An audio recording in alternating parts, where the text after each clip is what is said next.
Hello, I'm Mohammad Zal Faruqi, and with me we have Dr. Najib Soomro from Melbourne. Uh, Quickly, I would like to jump on a new topic. Recently, a cricketer passed away while playing cricket in Adelaide. He was 40 plus. He was fasting while playing, and the temperature was around 41, same as his age. Unfortunately, the rules were that the temperature crosses 42, the play is abandoned. But unfortunately, it didn't happen, and the fellow first fielded for 40 overs, and then while batting, he passed away. I would like Dr. Najib Soomro, because he is living over there in Australia since a long time, and he has been associated with the cricket especially. So, Dr. Najib, what would you say how these unfortunate events can be avoided? Yeah, excellent question. Very pertinent topic, Afzal bhai. Afzal bhai, basically, this person was a 40-year-old person. In Australia, the ruling is that if the temperature goes over 38 degrees, then the matches are abandoned completely. If the temperature is above 35, they modify the rules. So there are either they shorten up the game or they increase additional breaks into the game. That's the local domestic cricket setup. In international cricket, the games are not abandoned, but they also increase the number of drinks breaks and the time of the drinks break. So players are every 5 overs they can have a quick drink break, and then every rather than every 15 overs they have a large drink break after every 10 to 12 overs. So those are the international rules. Uh, One of the key issues in heat, as we know, we get heat strokes and dehydration, which can obviously alter the human physiology significantly. Dehydration can lead to heart stress on the heart because our human body has about 5 liters of blood, which also includes fluids and other things in it, along with the blood cells. Now, for every 1 hour that we play in the heat, we lose about 1 liter, depending on the heat. So, minimum loss of fluid from the body for any temperature above 35 degrees and playing is 1 liter of fluid. So, if you're not drinking enough, your actually blood is becoming thicker and thicker and thicker, and that puts more load on the heart because the heart is trying to pump as much blood to the brain and other surfaces. So there are two main factors that lead to heart attacks.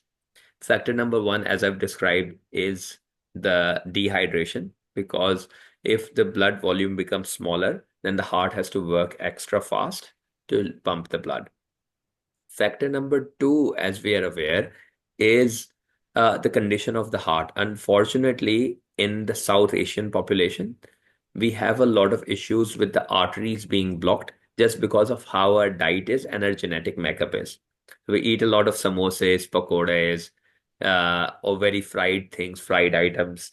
All our dishes as well. A lot of our salans are full with oil, and that creates a bit of a problem. So in Australia, any semi-professional or professional cricketer, particularly professional cricketer, has a cardiac scan or a cardiac workup that requires echo, ECG, and then if there are any abnormalities, they have to consult uh, a cardiac specialist or the cardiac doctor, the heart doctor, to give them a clearance to play.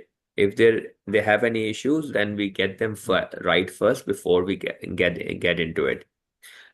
We are aware that there have been multiple incidences on the cricket field where players have had heart attacks. Um, Number one, the most common one that comes into mind in the last couple of years was Abid Ali. You can shed a little bit more light on that. But essentially, this person that passed away, the Pakistani guy, was playing semi-professional cricket, was above 40, so high risk again. And then he probably had some underlying heart condition, and that's probably why he passed away, because his heart had too much stress on it. Okay, thank you for giving so much insights about it. I would like to add certain things as well. What are the, I mean to say, there are any ambulances around when these games take place, and what is the do they have facilities of medical staff with them as well while playing the club cricket? Because obviously, during the first class cricket, grade two cricket, the medical facilities are over there, but what are the precautionary measures, I may say, or what is the medical facilities they have? Yeah, good question, Nazal bhai. So for Australian Sheffield Shield, which is a premium competition, each game will have a doctor and a dedicated ambulance.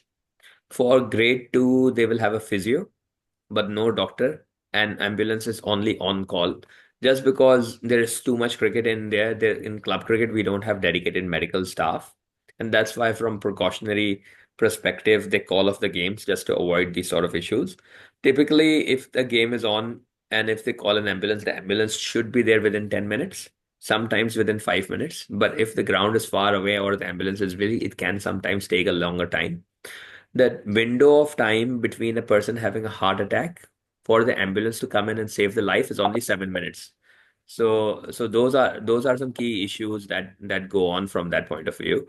So if the ambulance doesn't arrive in 7 minutes, the heart shocks will may not work, and essentially the person could pass away. Therefore, it's important that CPR is done. And people are trained. I don't know in that context whether somebody was trained or not, but those are the key issues.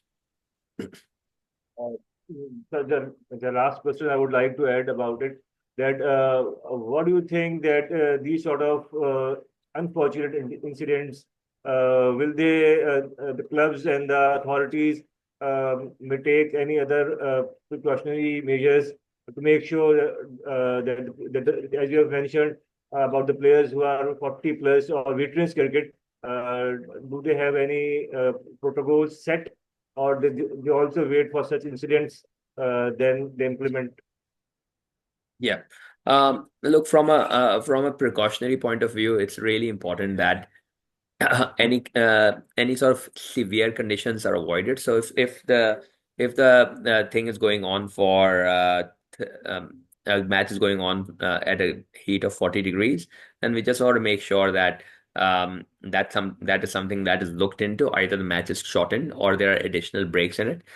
If a player is above 30, I think everybody should have a heart scan at least once every 2 years, which goes and do some basic blood tests done to check your cholesterol level, lipid profile. If you have a family history, go and consult a cardiologist, do an ECG and echo. Particularly if you're from a subcontinent background, those sort of things need to happen. If you're playing professional cricket, those are things covered by Cricket Australia. In Pakistan as well, when I was the chief medical officer, I introduced mandatory cardiac screening for any player playing at the national level. Unfortunately, at state level, we did not have that much resources or finances to cater that, but those sort of things need to happen. But I think it comes to people as well. We need to improve our diet, avoid oily things, avoid oil at all costs, fried things, then they'll never go well. Thank you very much, Dr. Najib Soomro, to give us such uh, useful and essential insights. I think that these are the measures that every professional cricketer should follow. I hope that our audience has liked this information. We will come with more other informative topics later on. Till then, goodbye. Thank you very much. And if you liked our discussion, please leave a thumbs up for us. And if it's of any use, we'd love a subscribe as well. Thank you very much. Bye.